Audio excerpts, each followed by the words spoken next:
Interface is on a new mission called Climate Takeback, which is our promise to run our business in a way that reverses global warming. We decided to work with some industry partners to help educate, raise awareness, and create case studies around prioritizing embodied carbon in material specifications for the built environment. The embodied carbon of materials and what they emit during manufacture and transport and actual construction is actually more than the operational carbon of those buildings operated to 2030 or 2050. And as contractors, we're the ones that really have the responsibility and control over procurement of materials and driving that number down. Materials Can is really about, first of all, awareness and being able to help the industry understand what embodied carbon is, and then also being able to share the tools and support those tools that are being created by the network that will be open source and available for everyone to use. We're not going to be a product or a building certification. We really want to lend our big names to building up the understanding of embodied carbon. So there's a lot of environmental impact categories, and it's difficult for folks to understand.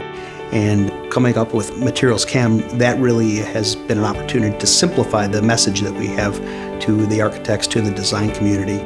Materials are very complicated for designers with as much as they need to do in the time frame they've got. Often asking the question of how materials are made and what their impact is the last thing on their radar. At some point, our buildings need to be not only carbon positive in terms of operation, but also create an opportunity so that we can recapture what we've done over the last 100 years as a human species to our built environment. It's been sort of a long time coming that we have interest from the market in specifying products that have lower embodied carbon. I love it that we have other manufacturers that are interested as well and are starting to see that connection between lower embodied carbon in products and how sort of facilities are run. I'm very excited to see this grow even further. I think it's good for all of us. There's a great opportunity here in the architecture and design community to understand embodied carbon and act on it.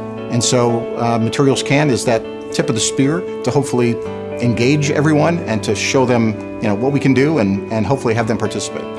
I think Materials Can has a lot of potential. First, to have leading organizations actually step up and say embodied carbon is important, but the fact that then we can then bring others into the fold and create an industry movement towards action versus just companies leading the way, I think is where things are going with Materials Can. We want to start with manufacturers being transparent about the carbon footprint of their products, and then designers and owners and contractors really using that information so that we can actually make buildings part of the solution instead of just less of the problem.